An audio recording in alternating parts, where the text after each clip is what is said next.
vibration. Controls labeled with emotions, happy or sad or content. Walking, eating, working, all of it monitored and commanded from this very place. And as the cold reality of his past began to sink in, Stanley decided that this machinery would never again exert its terrible power over another human life. For he and the bucket would dismantle the controls for good. Two best friends. But at the last second, the bucket jumped in and pressed the button to turn on the controls. Stanley gasped in horror. Had this been the bucket's plan all along? To take over the machine and claim the power for itself? How could the bucket have betrayed him like this? Stanley was prepared to throw the bucket away in disgust when suddenly an image appeared upon the enormous screen. Birds.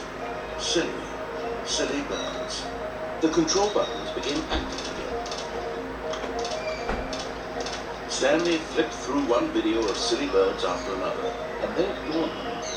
This wasn't a mind control facility at all.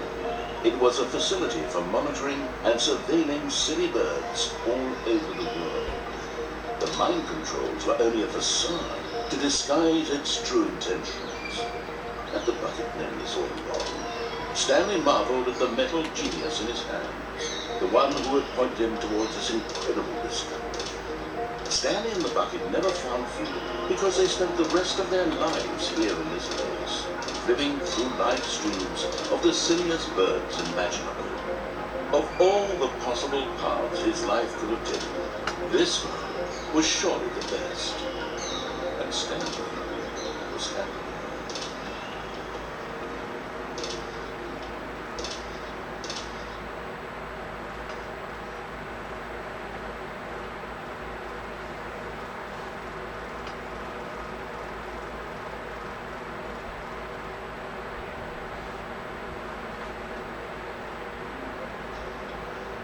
A soft wind blew outside and perhaps rain started, and if it did, it stopped shortly after. Stanley hoped that he would one day see weather.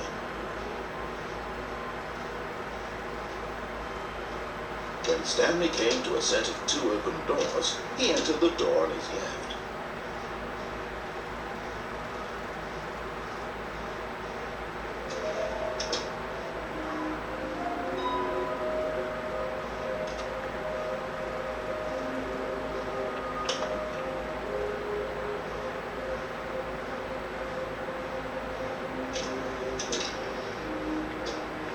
Stanley stepped into the broom closet, but there was nothing here, so he turned around and got back on track.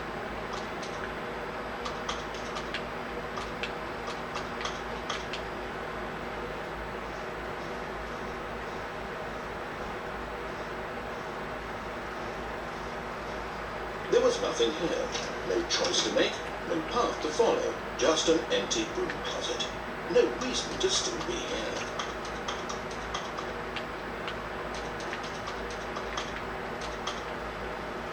It was baffling that Stanley was still just sitting in the broom closet.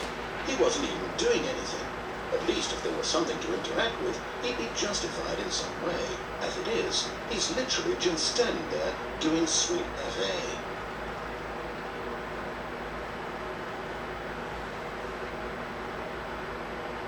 Are you really still in the broom closet?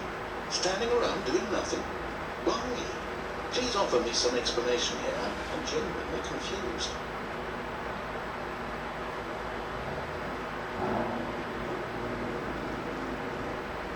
You do realize there's no choice or anything in here, right? If I'd said Stanley walked past the broom closet, at least you would have had a reason for exploring it to find out. But it didn't even occur to me because literally this closet is of absolutely no significance to the story whatsoever. I never would have thought to mention it.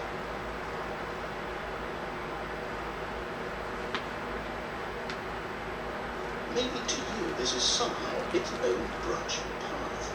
Maybe when you go talk about this with your friend you'll say, "Oh, did you get the broom closet ending? The broom closet ending was my favourite." I hope your friends find this consoling.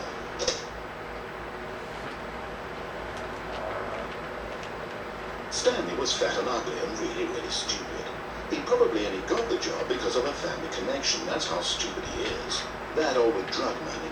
Also, Stanley's addicted to drugs and hookers.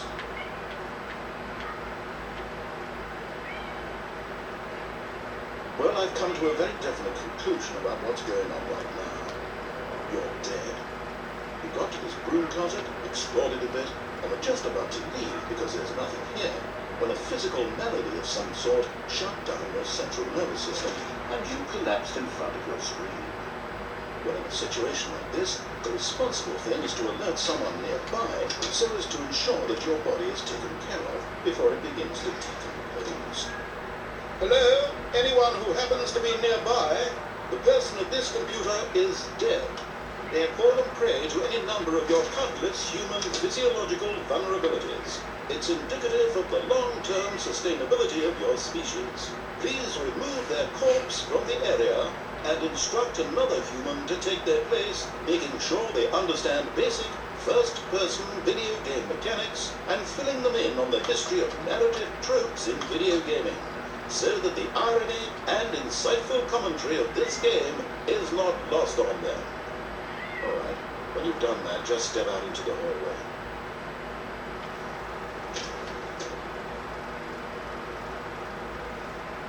Ah, second player. It's good to have you on board. I guarantee you can't do any worse than the person who came before you. You too? Unbelievable. I'm at the mercy of an entire species of invalids. Perhaps there's a monkey nearby you can hand the controls to. A fish? Fungus? Look, you can hammer out the details. I'm not particularly picky. I'll just be waiting for when you're ready to pick up the story again.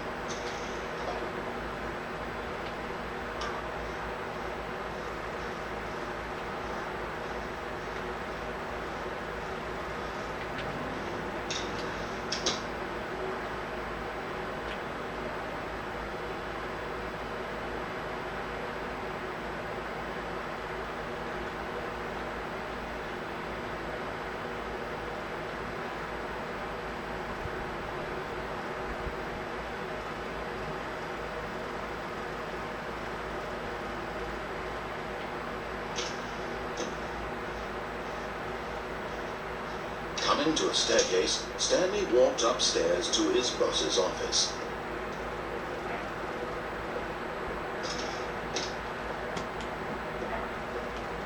Stepping into his manager's office, Stanley was once again stunned to discover not an indication of any human life. What could it mean? Stanley wondered aloud to nobody.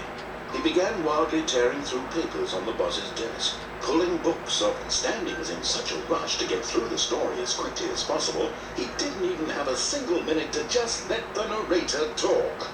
That kind of anger.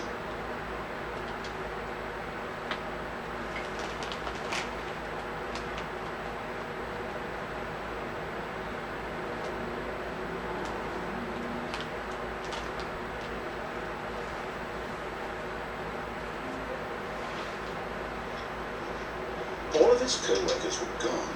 What could it mean? Stanley decided to go to the meeting room. Perhaps he had simply missed a memo. The bucket made Stanley want to be a better man and a better co-worker. In time, perhaps, Stanley pressed the bucket upon every little thing in the office. Nothing responded to the bucket's touch, but he did little to discourage Stanley's belief in the magic of the bucket.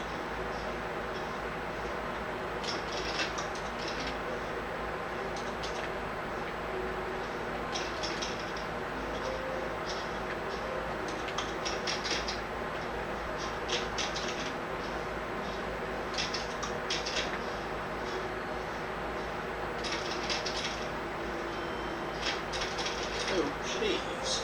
Are you really just doing this for the achievement?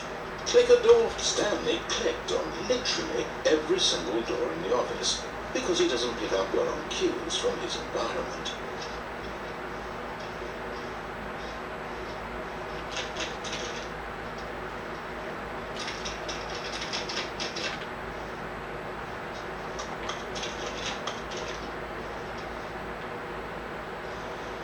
Stanley clutched the bucket tightly to his chest and entered the door in his mouth.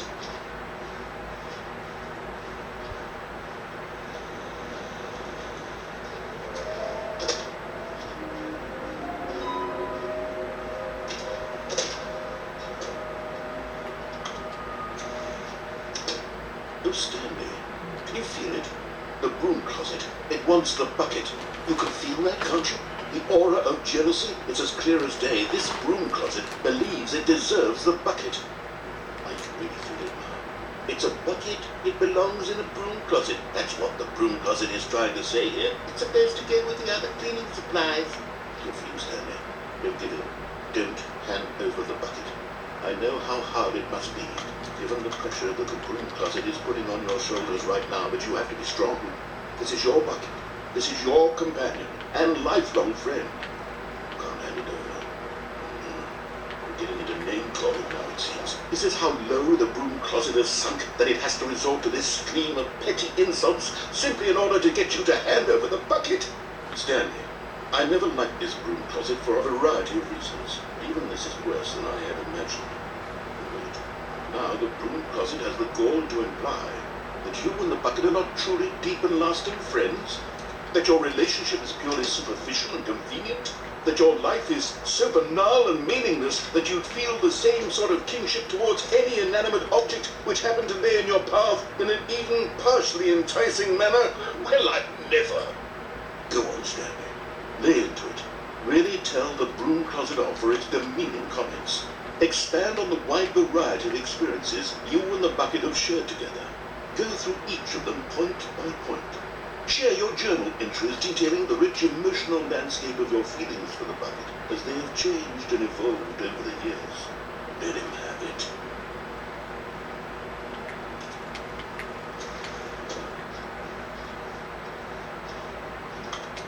Okay, I've got you something which I think will help settle this debate once and for all. Here we go. There. Now it's settled. No more debate, no more discussion. Take a hike, broom closet, with all your meandering philosophical diatribes about the nature of cleaning supplies and their relationship to broom closets in the natural order of things.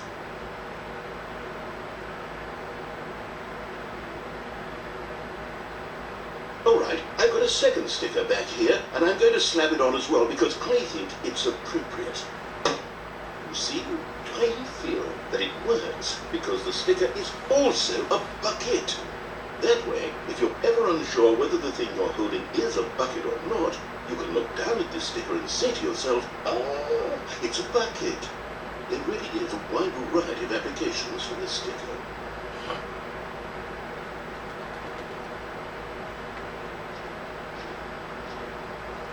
You know what? I could take the name-calling and the dismissal of your kinship with the bucket, but now the broom closet is just giving us the silent treatment. And to be honest, I'm sick of the pettiness on display. You can stay here all you like, but I've had it with this impetulant room of cleaning supplies. Easily the most childish such room I've ever been in. I'll see you outside, and we can get on with the story about you and your bucket.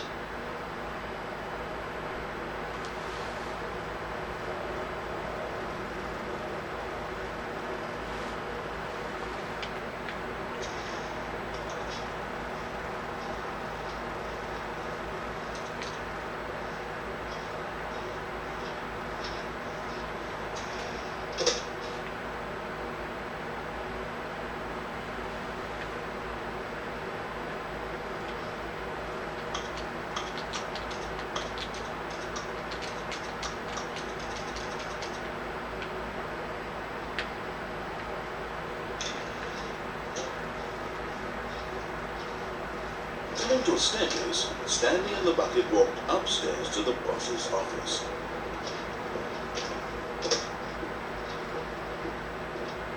Stepping into his manager's office, Stanley was once again stunned to discover not an indication of any human life. Crushed by the weight of this revelation, Stanley may have broken down into an but Stanley guessed the correct code by sheer luck. Was it the bucket knew all along? Was the bucket guiding him? Yes, this is certainly the most logical explanation.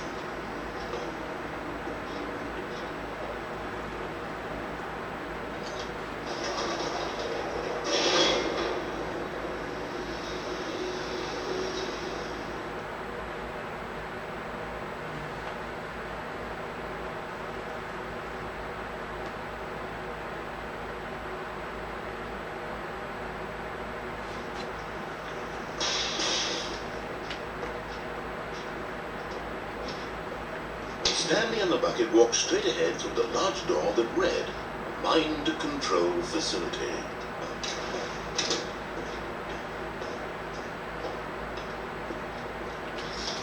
The lights rose on an enormous room packed with television screens. What horrible secret did this place hold? Stanley and the bucket both wondered to themselves.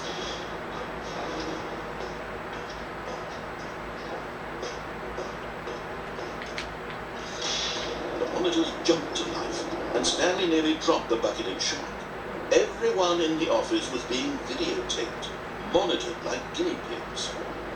The bucket had never seen anything like this, and it very nearly burst into tears as Stanley cradled it gently, reassuring it that everything would be fine. Was the bucket under the mind control facility's influence as well? Had the bucket been told to do things it didn't wish to do? What kinds of things does a bucket want to do or not want to do in the first place? These questions raced furiously in Stanley's mind. No! He screamed into the bucket. He couldn't accept it. His own life in someone else's control, never! He squeezed the bucket tighter. His one friend in the entire world. At this point, he could trust no one except for the bucket.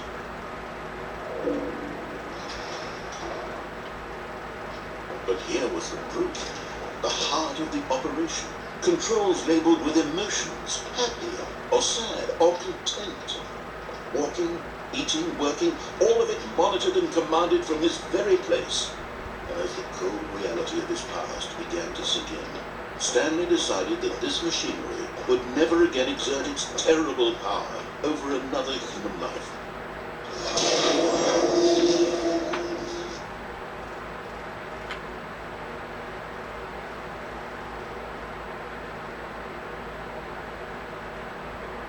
Stanley and the bucket waited in blackness. Was it over? Yes, they had done it.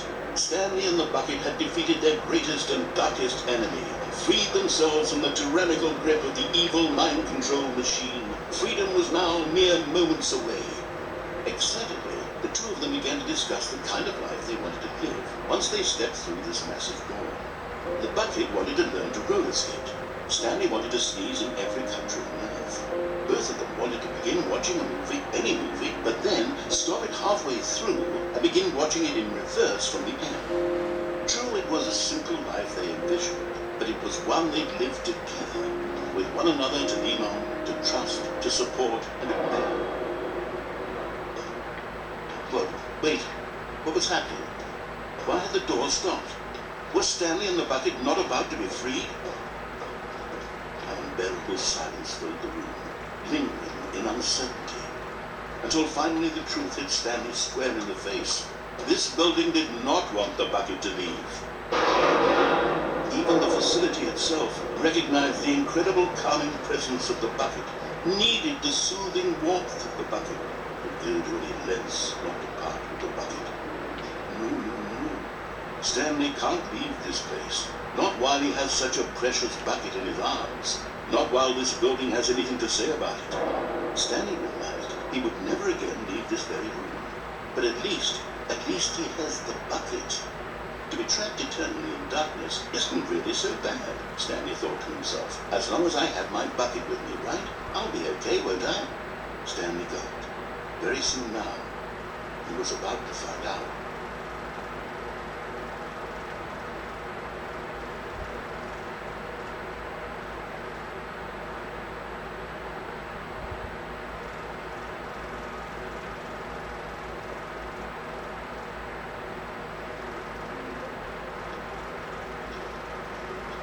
Just a step through this door, Stanley thought to himself. That's all I need. If I can make it through this door, I can make it through them all.